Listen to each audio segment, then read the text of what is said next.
In this video, guys, I want to talk about how you can dominate the meta in Etheria Restart. Regardless if we're talking about PvP or PvE, speed is king. So you want to make sure you're going to find all of the possible ways to get your units at maximum speed, okay?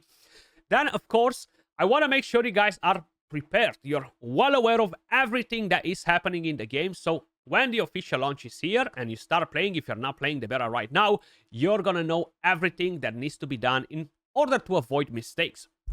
Welcome to the channel, everyone. I'm Scratch, and I want to start by giving a massive shout out to Etheria Restart for sponsoring today's video. If you guys want to pre-register for the game, or if you want to try out the beta, you still have a few more days left out of it. You can click on the link in the description down below, or in the pinned comment, or scan the QR code you see on the screen, and come and join me in Etheria Restart. I've been having a blast. I haven't went full Kraken hardcore mode on the beta, but I will go on the official launch, guys, which will be the 5th of June, if I haven't mentioned it just yet.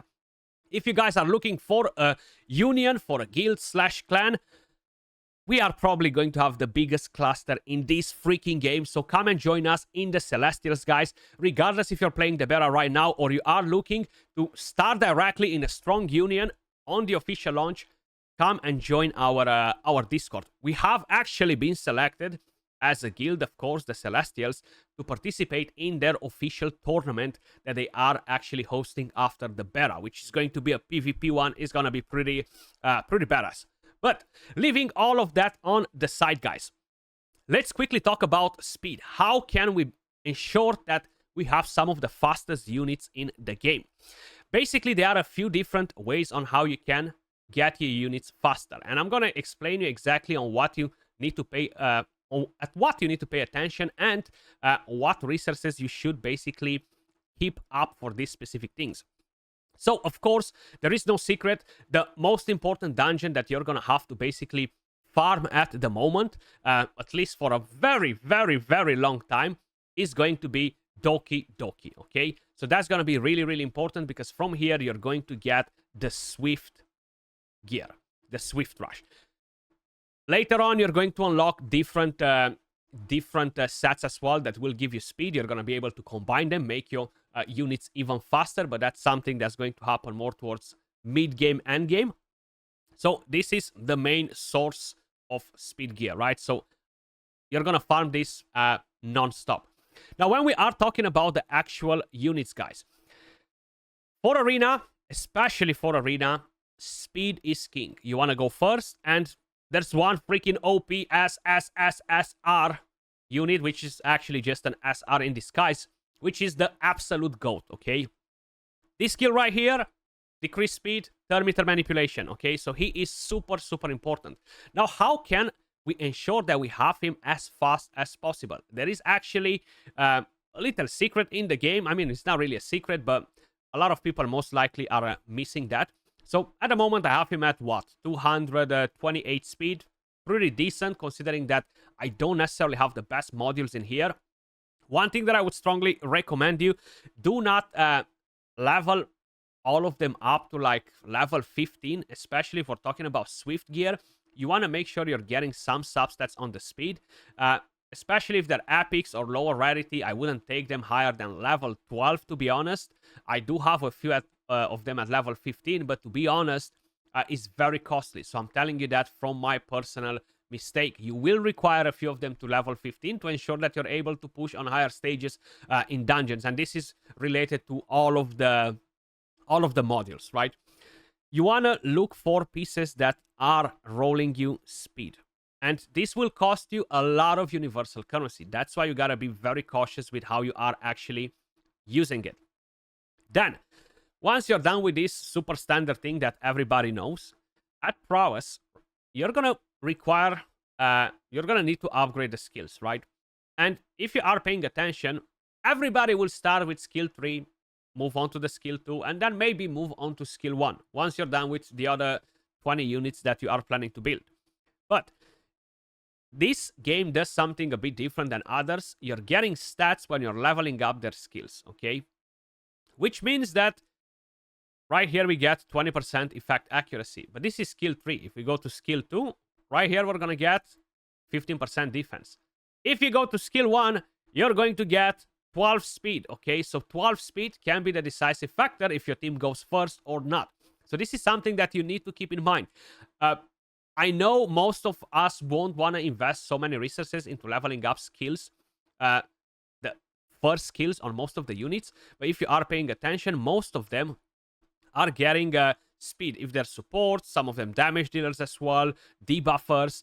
Most of the damage dealers will get something else. Attack, the healers as well will be on speed. So they're kind of like making us basically to level up their first skill as well. Then, that is very, very important. Moving on to more important things, and I'm going to go back to Marvel because he's my main character in terms of like the fastest character. You have the shells. So, you want to preserve as many resources as possible to basically upgrade shells. You want to have, of course, the reconfiguration materials as well, the reconfiguration chips. You don't want to waste them on different shells. Speed is king. Once you're done with sorting out all of your units that are fast enough and stuff, then you can go and move on to damage dealers, try to get their perfect crit rate, the perfect damage bonus, etc. from the passive effects. Now, every rarity of shells, guys, will give you extra stats, which will basically imprint in the unit, and basically the unit absorbs the stats from the shell. Now, from here, one thing to keep in mind is that each one of the shells can drop you different bonuses for the matrix, okay? So you want to always invest in a shell that has the bonus for the Swift Rush on the matrix, not Bramble or other nonsense that won't help your unit to become faster.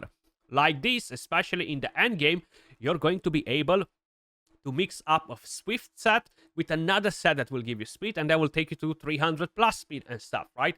And as you guys can probably notice, my shell right here gives me 30 speed. Now, the higher the level, so let me just quickly go to a different one, for example. So I have another one right here. You see, we start with 3 speed. You take her to maximum level, level 40, and you're going to be at 26 speed or something like that. Then, when you ascend it, you're going to get extra speed as well. So make sure you are saving all these resources to level up your shells right here and get them up and running. Then, you're going to have the effects, passive effects on the shells, okay? At reconfiguration right here, you're going to be able to see exactly what you can get. From the main passive slot, you cannot get speed. From the passive slot 3, you cannot get speed. But you can get different benefits of, okay? You can get, for example, like effect accuracy, which can be really helpful. From passive slot 2, you can start getting speed. So you're going to want to use all of those materials that I've told you to save up to reconfigure and get more speed.